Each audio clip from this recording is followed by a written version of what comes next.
Students last lectures में हमने अपनी डायरेक्शन डिसाइड की थी कि हमें किस तरफ जाना है। हमने डिजिटल मार्केटिंग की किस निश की तरफ जा रहे हैं और किस सब कैटेगरी की तरफ जा रहे हैं।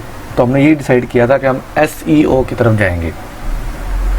और जाहिर सी बात है कि अकेली SEO को हम क्या करेंगे जब हमारे पास एक ब्लॉग ही नहीं होगा। ब्लॉग हमारे पास होगा, हम उसकी SEO करेंगे, उस पर अपने एक्सपीरियंस, अपने नॉलेज, अपने स्किल को पॉलिश करेंगे, फिर ही हम इसमें सक्सेस हो पाएगी हमारी। ठीक है, तो चलें बढ़ते हैं आज के लेक्चर की जानिब। तो स्टूडेंट, मैंने उस सेशन में लास्ट में आपको एक असाइनमेंट दी थी कि आपने 3 कॉलम्स बनाने हैं। एक के अंदर आपने इंटरेस्ट, अपनी हॉबीज़ लिखने हैं, और सेकंड में आपने अपने नॉलेज लिखना है कि जिस बारे में आपको बखूबी इल्म है। आपने कोई डिग्री ली है या किसी फील्ड से आप वाबस्ता है या एक ही फील्ड में आपने मुसलसल काम किया है या आपका अपना बिजनेस है, उसके रिलेटेड आपने इस कॉलम में कैटेगरीज लिखनी है। ठीक है, इस कॉलम में अपने टॉपिक्स लिखने हैं।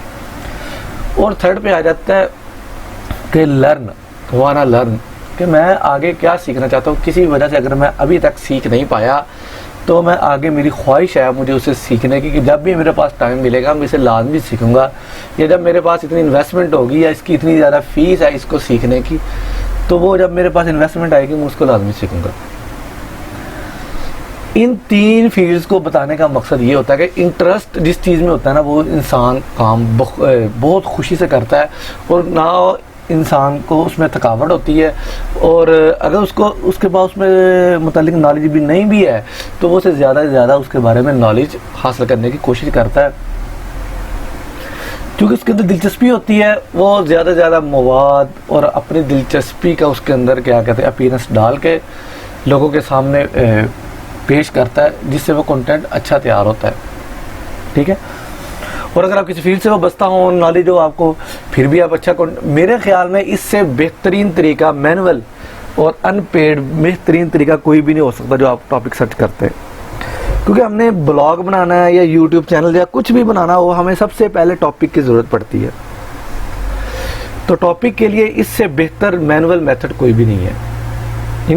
इन फील्ड में जाके इन तीनों चीज़ों को मद्देनज़र रखते हुए आपको किसी के पास जाना नहीं पड़ता, आपको किसी की हेल्प नहीं लेनी पड़ती टॉपिक सिलेक्शन के लिए, आपको किसी को कहना नहीं पड़ता यार मुझे कोई अच्छा सा टॉपिक बता दो, यार कोई मुझे अच्छा सा टॉपिक बता दो। इन तीनों चीज़ों जब ये तीनों चीज़ों को आप देखते हैं, आप ये खुद से पूछ रहे होते हैं कि यार मुझे किस टॉपिक पे काम करना चाहिए। फिर उसे जब हम पेपर वर्क पे ले आते हैं, फिर हमारे लिए पूरे यूनिवर्स से एक दायरा कार जो बिल्कुल महदूद होकर रह जाता है, फिर उसके अंदर से हम टॉपिक अपनी मर्जी का सिलेक्ट कर सकते हैं। फिर उससे नेक्स्ट लेक्चर में मैंने आपको ये बताया था कि आपने जितने भी कम से कम इसमें 3 आपने इंटरेस्ट डालने हैं मिनिमम, उससे ज़्यादा जितने भी हो जाएं वो आप डालें, उसकी ज़्यादा कह नहीं, मिनिमम 3 लाजमी करें। ठीक है, उसके बाद नॉलेज अपनी फील्ड के मुतालिक 3 टॉपिक्स लिखें। फिर उसके बाद जो आप सीखना चाहते हैं अपने आप से पूछें, खुद को जज करें कि मुझे यार क्या सीखना चाहिए, मैं क्या सीखना चाहता हूँ, मेरी क्या ख्वाहिश है सीखने की। तो इस तरह आपके पास मिनिमम, अगर आप इस तरह असाइनमेंट करते हैं, आपके पास 9 टॉपिक्स आ जाते हैं। 9 टॉपिक्स ज़रूरी नहीं कि हमने 9 के 9 टॉपिक्स पे काम करा, 9 में से भी हमने एक चूज़ करना है। ठीक है, और 9 में से एक किन बेस पे चूज़ करना है ये हम आगे आज पढ़ेंगे कि हमने किन चीज़ों को मद्देनजर रखते हुए उन 9 टॉपिक्स में से भी जब हमारे पास एक यूनिवर्स से बिल्कुल ही महदूद सा दायरा कार हमारी सिर्फ अपनी ज़ात सामने आ जाएगी कि हमें इन टॉपिक पे काम करना चाहिए। फिर हमने किन चीज़ों का ख्याल रखना है वो हम नेक्स्ट में पढ़ते हैं कि हमने 9 में से अपना एक टॉपिक कैसे उठाना है। ठीक है, क्योंकि अगर आप ये 9 टॉपिक भी डिसाइड नहीं करेंगे, आपके पास पूरा यूनिवर्स है। आप यूट्यूब पे लिखेंगे, फेसबुक पे लिखेंगे, गूगल पे लिखेंगे बेस्ट टॉपिक, हर बंदे ने अपना अपने बेस्ट टॉपिक बताए होंगे, तो वो 100 होंगे, 1000 होंगे, 1 लाख होंगे, इतने ज़्यादा टॉपिक्स हैं यार। ठीक है, तो जब इतने ज़्यादा टॉपिक्स होंगे तो आपके लिए उनको खुद को उस पर अप्लाई करना, अगर कोई आपको कह रहा था कि यार इस टॉपिक पे काम कर लो तो आप सक्सेस हो जाओगे। यार उस टॉपिक पे आपके पास कोई नॉलेज ही नहीं है, आपके पास कोई कंटेंट ही नहीं है, आपकी उसमें दिलचस्पी नहीं है, और ना ही आपके अंदर कोई दिलचस्पी मुस्तकबिल में पैदा हो सकती है उसके बारे में। तो फिर आप कैसे यार उस पर काम कर सकेंगे, कैसे आप उस पर ख़ुद को रैंक करवा पाएंगे? क्योंकि हमारा मकसद सिर्फ ब्लॉग बना लेना नहीं है, सिर्फ उसकी एसईओ कर लेना नहीं है, हमें उसको एसईओ करके प्रॉपर रैंक करके, हमारा मकसद अर्निंग है। जब हमारी अर्निंग ही नहीं होगी तो फिर हमें किसी के बताए हुए टॉपिक पे काम करने का क्या फ़ायदा? ठीक है, तो मैंने शायद पिछले लेक्चर्स में जो बेसिक कोर्स था उसके अंदर भी मैंने ये बताया था कि आप जब जाते हैं, कोई भी दुकान खोलते हैं, कोई ऑफिस खोलते हैं, आप सबसे पहले देखते हैं कि यार मुझे इस बारे में नॉलेज है, या कोई आप बिज़नेस करना चाहते हैं, आप सबसे पहले ये चेक करते हैं कि यार मुझे इसके बारे में कितना नॉलेज है, मेरा कितना एक्सपीरियंस है। ठीक है, मैं इसकी सोर्सिंग कहाँ पे करूँगा, इसको मैं सेल आउट कहाँ पे करूँगा, मेरा टारगेटेड कस्टमर कौन सा है। सबसे पहले आप ये चीज़ देखते हैं, उसके बाद आप जगह डिसाइड करते हैं कि यार मैं जिस जगह पे जा रहा हूँ उसमें वहाँ पे आया ये इसका कस्टमर आता भी है कि नहीं आता। जो मेरी चीज़ है, या मैंने जो शूज़ की दुकान खोलनी है, कपड़े की दुकान खोलनी है, मैं एक मार्केट में जा रहा हूँ, अगर आप केमिकल की मार्केट में कपड़े की दुकान बना के बैठ देंगे तो कस्टमर कहाँ से आएगा? ठीक है, ये सारी चीज़ें हमने जब ऑफलाइन मार्केट में डिसाइड करते हैं तो ऑनलाइन मार्केट में भी हमने ये डिसाइड करनी है। आप जितनी ज़्यादा इस चीज़ पे मेहनत करेंगे उतना ही आपको कम वक्त लगेगा रैंक करवाने में।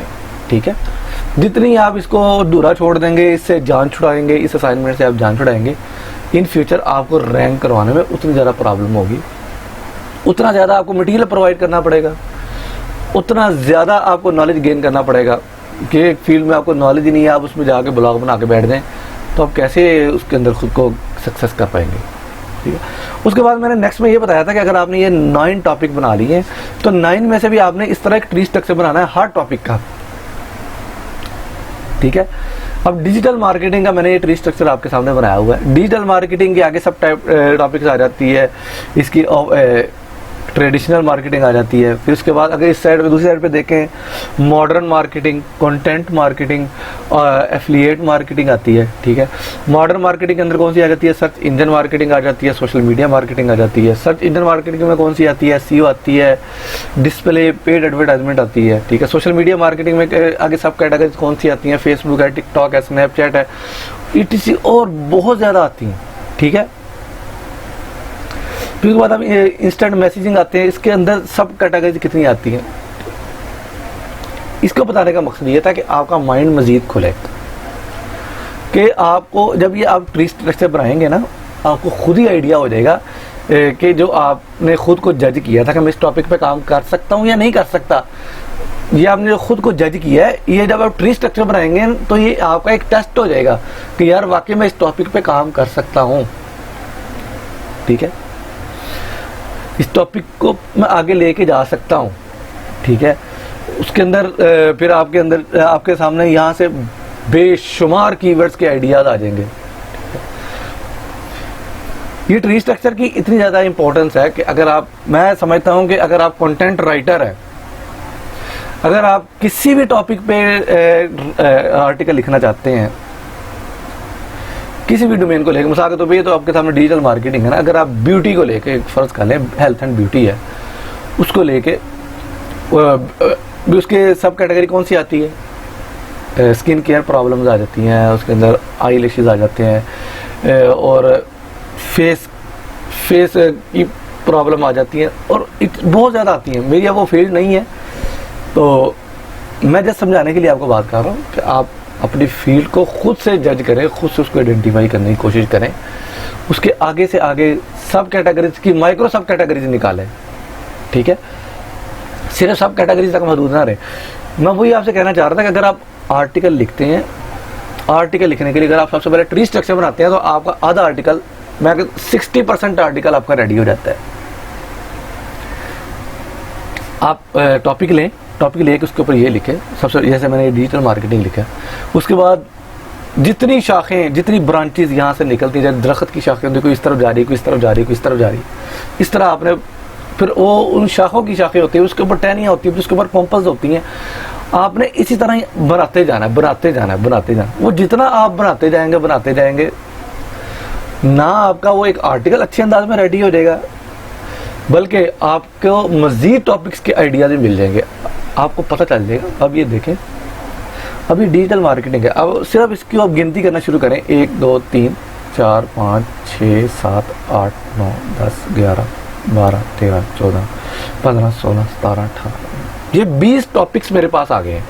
यानी कि मैं 20 टॉपिक्स पे मैं आर्टिकल लिख सकता हूँ। ये मैंने इसके ऊपर मेहनत नहीं की, सिर्फ 10-15 मिनट लगा के मैंने, क्योंकि लेक्चर रेडी करना था, मैंने उस तरह इसको तैयार कर लिया है, तो मैंने इस पर इतनी ज़्यादा मेहनत नहीं की। तो आप इसके ऊपर ज़्यादा से ज़्यादा मेहनत करें, क्योंकि ये देखें मैंने ये सिर्फ 20 टॉपिक्स आपको गिनवा दिए कि सिर्फ 20 मिनट के अंदर मेरे पास अपनी वेबसाइट पे लिखने के लिए या अपने ब्लॉग पे लिखने के लिए या इसके ऊपर वीडियोस बनाने के लिए मेरे पास 20 सब टॉपिक्स आ चुके हैं, जिनके 20 दिन का मेरे पास मटेरियल आ चुका है। अब 20 दिन मुझे ये सोचने की ज़रूरत नहीं पड़ेगी कि यार मुझे कल कौन सा आर्टिकल लिखना है। वो जो टाइम ज़ाया होता है वो मैंने एक ही बार ज़ाया कर लिया 15-20 मिनट लगा के, ठीक है। हालांकि मैं अगर रोज़ बैठता सोचने, मेरा घंटा डेढ़ लग जाता कि यार मुझे टॉपिक कौन सा डिसाइड करना चाहिए। तो अगर आप आर्टिकल लिखते हैं तो आपके लिए ये बहुत हेल्पफुल टेक्निक साबित हो सकती है। आप उर्दू का इंग्लिश का ये मैटर नहीं करता, मगर आपने इस तरह अगर आप लिखेंगे, हेडलाइन बनाएंगे, फिर उसकी इन्हीं की हेडलाइन बनाएंगे, आपको बहुत आसानी हो जाएगी। उसके बाद सेकंड इसके अंदर सबसे जो बड़ा एसईओ फैक्टर वो ये आता है कि जब आप ये सब कैटेगरीज आपको पास बनाते हैं, जब आप कीवर्ड्स जो गूगल सर्च इंजन के अंदर जो हम सेंटेंस लिखते हैं उसे कीवर्ड कहा जाता है, जिसकी मदद से हम सर्च करते हैं अपनी मर्जी का मवाद। जब आप कीवर्ड फाइंड करते हैं तो आपके सामने ट्री स्ट्रक्चर होता है, यानी कि आपके सामने ये 20 आइडियाज़ हैं एक ही फील्ड के मुतालिक, डिजिटल मार्केटिंग के मुतालिक मेरे पास ये 20 आइडियाज़ है और मैं 20 पे बारी बारी में कीवर्ड्स फाइंड कर सकता हूँ, उनके कंपटीशन देख सकता हूँ, उनके अंदर रैंकिंग पावर देख सकता हूँ, उनके अंदर मैं देख सकता हूँ कि उनके सर्च वॉल्यूम देख सकता हूँ, उनके CPC रेट्स देख सकता हूँ। मुझे उनके मुतालिक आइडिया हो सकता है सिर्फ 1 घंटे के अंदर। अगर मेरे पास ये ट्री स्ट्रक्चर रेडी होगा तो 1 घंटे के अंदर मुझे आइडिया हो जाएगा कि यार मुझे इस टॉपिक पे जाना चाहिए या नहीं जाना चाहिए, ठीक है। वैसे आप किसी से पूछने बैठे हैं, उससे पूछें, इस तरह आप नहीं कर पाएंगे। आप वो टॉपिक पे काम शुरू भी कर दें, मगर आपकी सेल्फ लर्निंग है, जो खुद को ग्रो करने की पावर है, वो नहीं होगी, ठीक है। यहाँ इस तरह बनाने में आपके अंदर एक कॉन्फिडेंस आएगा, आप आर्टिकल लिख पाएंगे। अगर आप कल को यूट्यूब चैनल बनाते हैं तो यूट्यूब चैनल बना पाएंगे इजीली, बिल्कुल। फिर उसके बाद थर्ड नंबर पे इसका सबसे बड़ा बेनिफिट ये आता है कि जब आप अपने आर्टिकल पे या अपने पेज पे कोई आप डिजिटल, मिसाल के तौर पे मैं डिजिटल मार्केटिंग का मैं फील्ड से मैं बसता हूँ, मैं चाहता हूँ कि यार मेरे पास कोई डिजिटल प्रोडक्ट है, मैं अब उसको सेल आउट करना चाहता हूँ। जब मैं डिजिटल प्रोडक्ट को सेल आउट करना चाहता हूँ, फिर मुझे ज़रूरत पड़ेगी ऑडियंस टारगेट करने की। जाहिर है मैं मार्केट टारगेट करूँगा, फिर वहाँ से मैं आइडेंटिफाई करूँगा कि मुझे मेरी कौन सी ऐड। जब आपके सामने ये ट्री स्ट्रक्चर होगा ना, फिर आप चाहे पेड एडवर्टाइजमेंट भी करें ना, तो आपके सामने एक यूनिवर्स से एक आपके माइक्रो, जो बिल्कुल आपकी जो टारगेट ऑडियंस है वो निकल के सामने आ जाएगी। आपको ऐड बनाने में भी टाइम जो है वो आधा रह जाएगा। इसलिए मैं कह रहा हूँ कि अभी से आप इसके ऊपर ज़्यादा से ज़्यादा आप टाइम लगाएं। जितना ज़्यादा लगा लेंगे ना, मैं कहूँगा थोड़ा, लेकिन जितना आपके पास टाइम निकलता है, बचता है, जो टाइम भी आपके पास बच रहा है वो आप इसके ऊपर टाइम लगाएं, वो लगाते चले जाएं।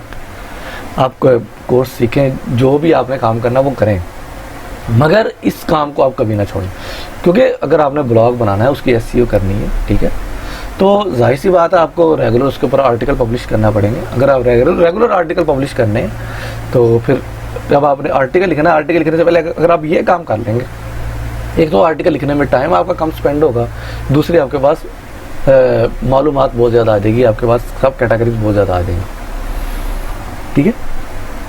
तो स्टूडेंट, ये तो एक साइड होगी, ये तो तस्वीर का एक रुख मैंने दिखा दिया आपको टॉपिक डिसाइड करने का। अब आपके पास 9 टॉपिक्स आ गए हैं। 9 टॉपिक्स के आगे आपके पास सैकड़ों सब टॉपिक्स आगे चुके हैं, ठीक है। मगर हमने उन सैकड़ों सब टॉपिक्स को अभी नहीं देखना, बना लेने हैं मगर हमने अभी नहीं देखना। अभी हमने उन 9 टॉपिक्स को उठाना है, उनके बाद हमने क्या चीज़ देखनी है कि ये जो मैंने 9 टॉपिक मैंने डिसाइड किए हैं, इसके ऊपर अगर मैं वेबसाइट या कुछ भी बनाना चाहता हूँ, वेबसाइट बनाना चाहता हूँ या ई-कॉमर्स स्टोर है, या मेरी कोई ऐसी प्रोडक्ट है जो जिस फील्ड से मैं बसता हूँ उसके ऊपर मैं स्टोर बनाना चाहता हूँ, या मैं यूट्यूब चैनल बनाना चाहता हूँ, या कोई फेसबुक का पेज बनाना चाहता हूँ, तो मैं आया उस पर रैंक कर पाऊँगा कि नहीं। ठीक है, ये चीज़ भी हमने गौर करनी है। ये चीज़ गौर करने के लिए सबसे पहले मैं एक चीज़ और यहाँ से समझ लें कि हम ऑनलाइन कोई भी चीज़, कोई भी अकाउंट बनाते हैं ना, आप इवन फेसबुक की प्रोफाइल भी बनाते हैं ना, वो भी आपकी प्रॉपर्टी है। ऐसी है जैसे एक मकान आप ऑफलाइन बाई करते हैं, कोई प्लॉट या कोई शॉप या कोई ऑफिस आप बाई करते हैं, तो ये भी आपकी एक ऑनलाइन प्रॉपर्टी होती है। आप कोई भी अकाउंट बनाते हैं तो वो एक ऑनलाइन प्रॉपर्टी होती है, ठीक है। कोई भी आपकी यूट्यूब का चैनल हो, कोई सोशल लिंक हो, पेज हो, ग्रुप हो, वेबसाइट हो, ई कॉमर्स स्टोर हो, ब्लॉग हो, अमेज़ोन पे आप स्टोर बना रहे हैं, दराज पे जाकर स्टोर बनाते हैं, ईबे पे, शॉपिफाई पे स्टोर बनाते हैं, कोई भी आप स्टोर, कोई भी आप चीज़ जिसकी आपके पास एक्सेस मौजूद है, आप लॉगिन पासवर्ड लगा के वहाँ पे एक्सेस हासिल करते हैं, तो वो आपकी एक डिजिटल प्रॉपर्टी क्रिएट हो जाती है। मगर ये प्रॉपर्टी दो किस्म की होती है, ये मैं इसके बारे में मुकम्मल तौर पे आपको पहले बता चुका हूँ। ये डिजिटल प्रॉपर्टी जो है ये हमारी दो किस्म की होती है। एक पे मुकम्मल आपका इख्तियार होता है, ठीक है। दूसरी प्रॉपर्टी वो होती है कि जिसके ऊपर आपके इख्तियार जो है महदूद होते हैं। जैसे फेसबुक पे आप प्रोफाइल बनाते हैं, आपको जाहिर सी बात है उनके टर्म्स एंड कंडीशंस को फॉलो करना पड़ता है। यूट्यूब पे आप चैनल बनाते हैं, आपको यूट्यूब की पॉलिसीज़ को मद्देनजर रखना पड़ता है। और उसके बाद मगर ऑनरशिप जो है ये आपकी पार्टनरशिप पे होती है, ये आपकी 100% ऑनरशिप नहीं होती किसी प्रॉपर्टी पे। मगर जो आप बनाते हैं वेबसाइट, चाहे वो स्टोर के फॉर्म में हो या ब्लॉग के फॉर्म में हो, इंफॉर्मेशनल हो या कोई भी हो, वो आपकी एक ऑन मीडिया होता है, आपकी एक सेल्फ प्रॉपर्टी होती है, आपके मुकम्मल उस पर इख्तियारात होते हैं। अब जिस तरह का चाहे आप कंटेंट डाल सकते हैं, मगर उसके अंदर भी आपको ख्याल करना पड़ता है कि कानूनी तौर पे जिस चीज़ की इजाज़त है, कानूनी तौर पे आपको जिस बिज़नेस करने की इजाज़त है, मतलब तौर पर कोई असले का, बंक का कोई ऐसा कारोबार करना शुरू कर देंगे तो वो तो वेबसाइट ये इनलीगल है ना, तो वो तो गूगल उठा के वैसे ही आपकी वेबसाइट सैंड बॉक्स में डाल देगा। तो इसलिए एथिकली तो आपकी वो आप रह तो सकते हैं, आपने एक मकान खरीदा है, आप रह तो सकते हैं, मगर आपको कानूनी दायरा कार के अंदर रहना पड़ता है। आपने किसी भी मुल्क में, आपने अगर पाकिस्तान में मकान खरीदा है, तो अगर आपने मकान खरीद लिया बिलाशुबा आपने खरीद लिया, मगर आपको जो वहाँ का मकामी कानून है, जो नेशनल के जो लॉ है, आपको उनकी हिफाजत भी करना आपकी जिम्मेदारी होती है। आपको उन्हीं के मुताबिक आपको चलना पड़ता है ताकि किसी भी किस्म का बिगाड़ का सबब ना पैदा हो। तो इसलिए वेबसाइट जो है वह आपका ऑन मीडिया होता है, ये आपकी एक ज़ाती प्रॉपर्टी होती है। तो मैं बात कर रहा था कंटेंट की, तो ये बात आ गई कंटेंट में कौन कौन से रैंकिंग फैक्टर है। जब आपने 9 टॉपिक्स बना लिए, तस्वीर के दूसरे रुख में मैं ये आपसे बात कर रहा था कि रैंकिंग फैक्टर में सबसे पहली बात आ जाती है कंटेंट। अब कंटेंट की कितनी किस्म होती हैं। आप वेबसाइट पे जा रहे हैं या यूट्यूब चैनल पे जा रहे हैं या फेसबुक पेज बना रहे हैं, सबसे पहले आपका कंटेंट देखा जाएगा कि कंटेंट में कितनी जान है। अगर आप गूगल पे जाके सर्च करते हैं ब्यूटी प्रोडक्ट्स, आपको करोड़ों रिजल्ट शो हो जाएंगे। आपके करोड़ों कंपटीशन नहीं है, करोड़ों के साथ आपका नहीं मुकाबला। आपका मुकाबला तो उन लोगों के साथ है कि जिनका कंटेंट अच्छा है। टॉप 10 को उठाएं, आप उनके कंटेंट को देखें, फिर आप चेक करें कि मैं इससे अच्छा कंटेंट बना सकता हूं कि नहीं बना सकता। और कंटेंट में मैंने आपको बताया था कि कंटेंट 4 किस्म का होता है, टेक्स्ट, फोटो, वीडियोस और ऑडियोस। हम इन चारों टाइप को हम लेके चलते हैं। कुछ लोग कहते हैं कि कंटेंट जो है वो सिर्फ टेक्स्ट है। कंटेंट राइटर और कंटेंट क्रिएटर में ये फ़र्क होता है। कंटेंट राइटर जो होता है वो सिर्फ टेक्स्ट की फॉर्म में कंटेंट लिख सकता है, और जो कंटेंट क्रिएटर होता है वो टेक्स्ट से लेके उसे प्रॉपर वीडियो बनाने तक वो कंटेंट क्रिएट करता है, उसे अच्छे विजुअल देता है ताकि लोगों को पसंद आए। तो स्टूडेंट, कंटेंट जो कि सबसे बेसिक चीज़ जो है वो कंटेंट है। आप यूट्यूब का चैनल बनाएं, उसके अंदर भी आपका कंटेंट देखा जाएगा कि आपने कितनी अच्छी वीडियो बनाई हुई है। और बाकी जो फैक्टर्स हैं, मिसाल के तौर पे स्पीड है, सिक्योरिटी है, ये तो सिर्फ वेबसाइट के अंदर देखी जाएगी। जो आपने अपनी वेबसाइट बनाई है, उसके अंदर स्पीड अच्छी है, उसके अंदर सिक्योरिटी लगी हुई है या नहीं लगी हुई है, हम आगे पढ़ेंगे।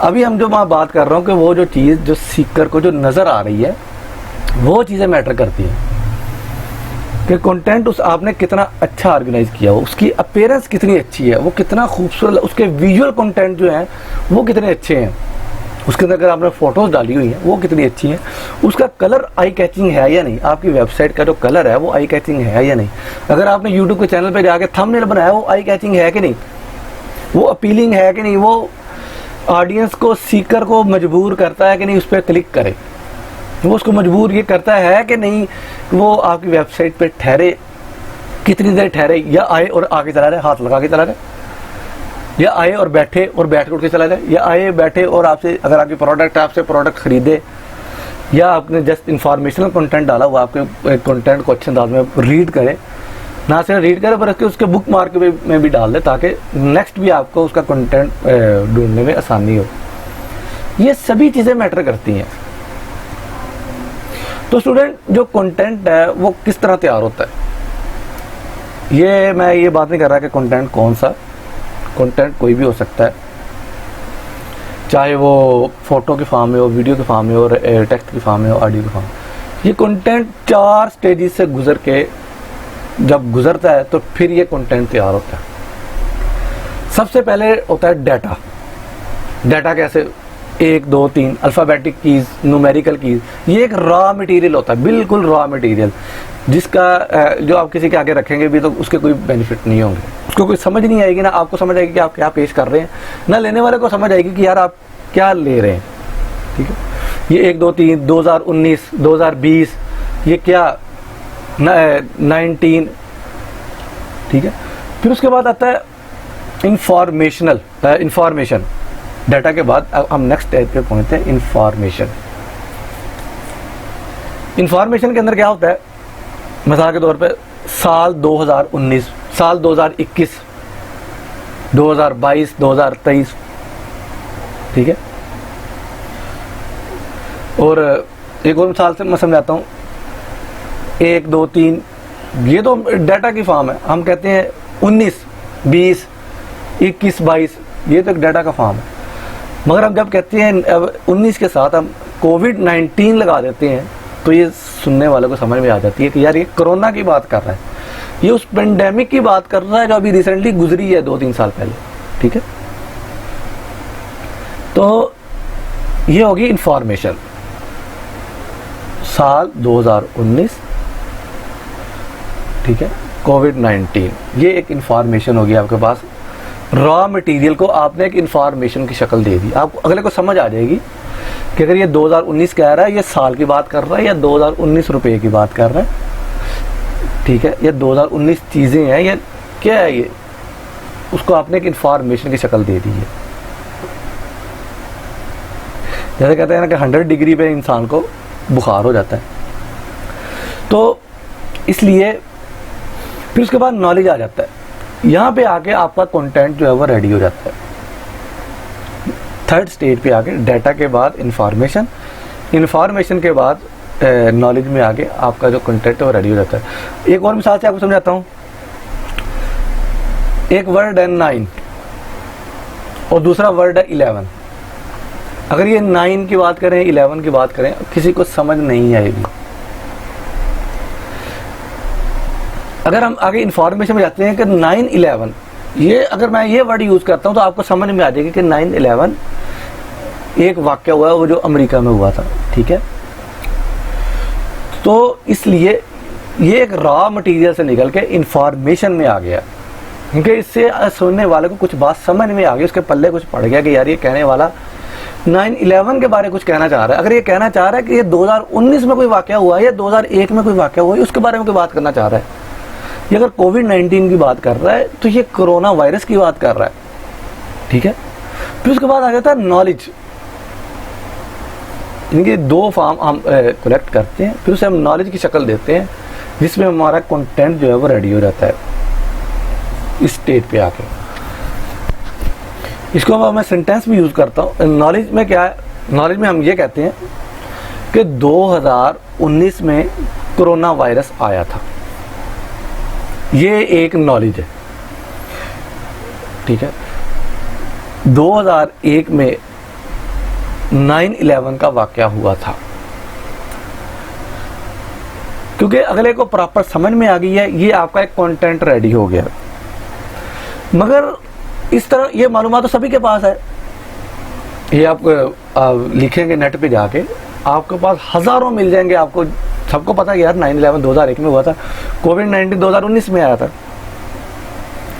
फिर आखिरी स्टेज आती है विजडम, जो आपके कंटेंट को यूनिकनेस की तरफ लेके जाती है। वो क्या है? वो हम ये कहते हैं कि 9/11 2001 में हुआ, मगर उसके बाद पूरी दुनिया का माइंडसेट चेंज हो गया। फिर इसी तरह 2019 में कोविड-19 आया, पूरी दुनिया घरों में महसूर होकर रह गई। वबा की वजह से पूरी दुनिया में लॉकडाउन का समय पैदा हो गया, बाज़ारों की रौनकें ख़त्म हो गई। ठीक है, तो ये चीज़ें विजडम जब हम लेके जाते हैं, विजडम में आप के कंटेंट में यूनिकनेस आ जाती है। तो उम्मीद करता हूँ कि ये चीज़ आपको समझ में आ गई होगी। हमें कंटेंट रेडी करने के लिए सबसे पहले ट्री स्ट्रक्चर की ज़रूरत है, फिर उसके बाद हमने डाटा को, अपना जो हमारे पास डाटा जो आ गया है, हमने उनको इन स्टेजेस से गुजारना है। इन स्टेजेस से गुजार के विजडम तक पहुंचना है, चाहे वो टेक्स्ट की फॉर्म में हो, वीडियो के फॉर्म में हो, ऑडियो के फॉर्म में हो, फोटो के फॉर्म में हो। जब हम इस स्टेज पे पहुंचेंगे तो फिर हमारा एक अच्छा कंटेंट जो है वो रेडी हो जाएगा। यहाँ पे आपको मैं कंटेंट क्योंकि मुझे खुद इतना आइडिया नहीं है, मैं आपको कंटेंट बनाना नहीं सिखा रहा, मगर कंटेंट के पीछे जो आपकी सोच होगी, जो थ्योरी होगी, जो माइंडसेट होगा, वो आपने इन चीज़ों को मद्देनज़र रखते हुए आपने आगे बढ़ना है। तो स्टूडेंट, उम्मीद करता हूँ आपको ये चीज़ें, सारी बातें समझ में आ गई होंगी।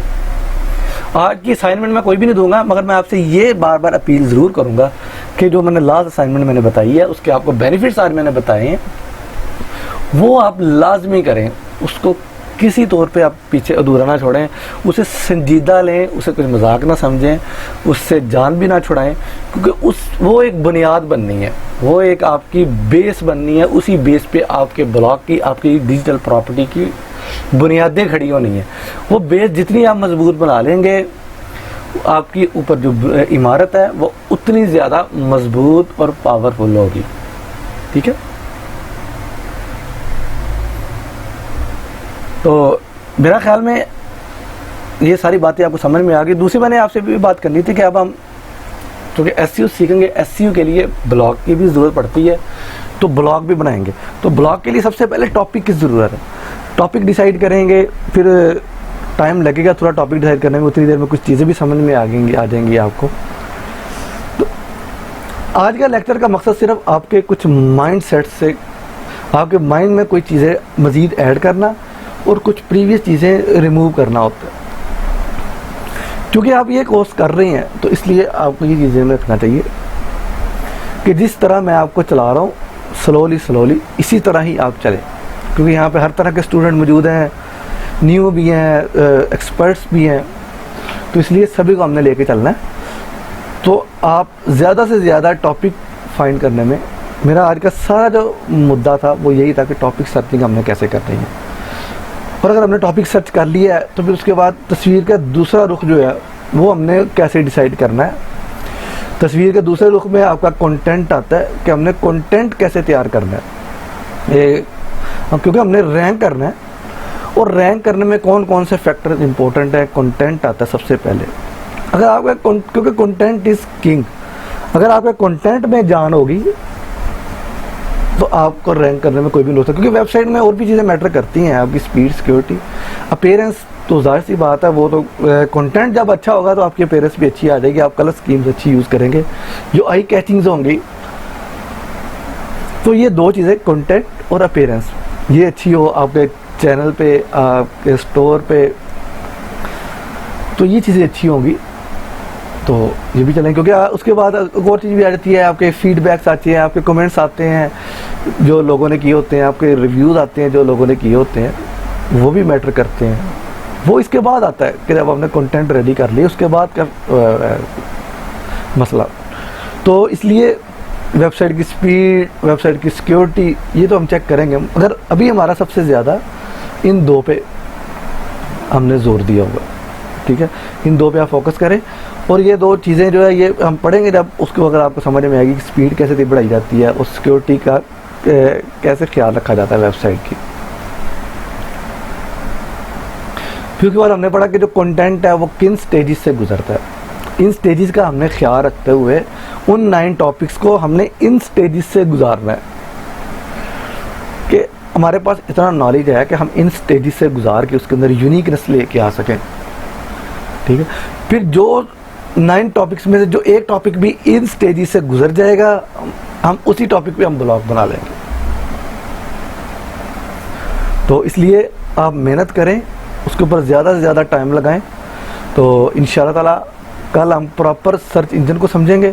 ये मैंने तकरीबन रेडी किया हुआ है मटेरियल। तो उम्मीद करता हूँ आज का लेक्चर आपको काफ़ी अच्छे अंदाज में समझ में आ गया होगा। तो एक बात और मैंने आपसे ये करनी थी कि ये जो सर्च इंजन होता है ना, क्योंकि हमने रैंकिंग की तरफ जाना है, तो रैंकिंग में हमने एक चीज़ का और भी ख्याल रखना होता है कि सर्च इंजन या यूट्यूब चैनल, किसी भी सर्च इंजन में जो साइकी होती है, सर्च इंजन पे 2 तरह के लोग आते हैं। एक टिपिकल यूज़र आता है जिसे हम ऑडियंस भी कहते हैं, या मैं अगर जस्ट इंफॉर्मेशन लेने के लिए वहाँ पे जा रहा हूँ, मेरे जैसा एक यूज़र आता है। और एक वो बंदा आता है जिसने वेबसाइट बनानी है, ब्लॉग बनानी है, जिनके वो आप आते हैं, आप चेक करते हैं कि यार लोग क्या सर्च कर रहे हैं, उनका कंपटीशन कैसा है। जैसा कि मैंने बताया कि आपने कंपटीशन चेक करना है, आपने वेबसाइट चेक करनी है, उनका कंटेंट चेक करना है। आपने ये चेक करना है कि मुझसे अच्छा कंटेंट बना सकता हूँ कि नहीं बना सकता। ठीक है, वेबसाइट का, स्टोर का, चैनल का, आपके प्रॉपर्टी अनर आता है, वो चेक करने के लिए आता है कि यार मुझे कौन सी चीज़ें रैंक करनी है। तो इन दोनों के दरमियान में कौन किरदार अदा करता है? Search engine. सर्च इंजन की रोल इन दोनों के दरमियान में अदा करता है। वो ये चेक करता है कि ऑडियंस को क्या चाहिए, सीकर, जिसे हम सीकर कहते हैं, कि जो मालूमात सीख करने आया हुआ है वहाँ पे, उसे क्या चाहिए, उसकी अटेंशन क्या है। वो ये सिर्फ ये नहीं देखता कि उसने कीवर्ड्स क्या टाइप किए, नहीं, ये पहले होता था, अब नहीं। वो सिर्फ ये चेक नहीं करता उसने कीवर्ड्स क्या टाइप किए, वो ये चेक करता है कि उसकी इंटेंट कैसी है, वो चाहता क्या है। अगर उसने बाईसाइकिल लिखा है तो ए पर्सन क्या चाहता है, बी पर्सन क्या चाहता है, सी पर्सन क्या चाहता है। तीनों ने एक ही तरह के वर्ड लिखे हैं, मगर इन तीनों को गूगल अलग अलग किस्म के कंटेंट दिखाएगा। ठीक है, तो इसलिए आपने ये चीज़ों का ख्याल रखना है। क्योंकि जो सर्च इंजन वो जाहिर वो भी कमाई के लिए कर रहा है, उसके पास वो अर्निंग के लिए कर रहा है। वो जितनी ज़्यादा अच्छी मालूमात देता है उसके पास उतनी ज़्यादा इन्वेस्टमेंट आती है, लोग ऐड चलाते हैं। तो उसकी ऐड जो चलती हैं वो ऑडियंस की बेस पे चलती हैं। तो वो ऑडियंस की माइंडसेट को, उसकी सोच को, उसकी साइकी को मद्देनज़र रखते हुए वो अपने कानून बनाता है, अपने लॉज बनाता है, अपनी टर्म्स एंड कंडीशंस को बनाता है। फिर वो टर्म्स एंड कंडीशन जो है वो हमने रीड करनी होती है, हमने उनको अच्छे अंदाज में समझना होता है। फिर उन्हीं को फॉलो करते हुए हमने अपनी प्रॉपर्टी को, अपनी वेबसाइट को, अपने चैनल को रैंक करवाना होता है। ठीक है, तो इसलिए सर्च इंजन को भी हम समझेंगे। ये हम कल से स्टार्ट करेंगे कि सर्च इंजन को हमने कैसे समझना है। सर्च इंजन को हम कल से समझना स्टार्ट करेंगे। तो ये सारी चीज़ें मैटर करती हैं। कंटेंट मैटर करता है, आपका ऑडियंस मैटर करती है, सीकर मैटर करता है, एक टिपिकल यूज़र जो है वो मैटर करता है, आपकी वेबसाइट की अच्छी स्पीड मैटर करती है, आपके वेबसाइट का अच्छा कंटेंट मैटर करता है, यूनिक कंटेंट मैटर करता है, उनके विजुअल अपीयरेंस मैटर करती है। ठीक है, ये सब चीज़ें उसी वक्त होंगी कि जब आपने ये सब चीज़ें समझ भी आपको उस वक्त आएंगी, और ये आइडेंटिफाई भी आप उस वक्त कर पाएंगे जब आपने एक प्रॉपर उस टॉपिक पर मेहनत की होगी। टॉपिक सिलेक्शन में आपने मेहनत की होगी, फिर हम उसी टॉपिक सिलेक्शन को इस सारी फनल से हम गुजारेंगे। जब आप टॉपिक सिलेक्ट कर लेंगे, हम इन सारी स्टेजेस से गुजारेंगे। हम देखेंगे कि हमारा सीकर क्या चाहता है, हमारी ऑडियंस क्या चाहती है, हम उसके ऊपर कितना अच्छा मवाद लिख सकते हैं, हम उसके ऊपर कितना अच्छा मटेरियल प्रोवाइड कर सकते हैं, हम उसके ऊपर कितने अच्छे विजुअल बना सकते हैं। तो उम्मीद करता हूँ आज की ये सारी बातें आपको समझ में आ गई होंगी। तो आप वही कल वाली असाइनमेंट करें, लास्ट लेक्चर में जो मैंने बताई थी उसी को असाइनमेंट करें, मगर इन चीज़ों को मद्देनज़र रखते हुए करें। इन चीज़ों को मद्देनज़र रखते हुए करेंगे तो आपकी असाइनमेंट मज़ीद अच्छी से अच्छी बनती जाएगी। मिलते हैं इंशाअल्लाह ताला नेक्स्ट लेक्चर में। अल्लाह हाफिज़।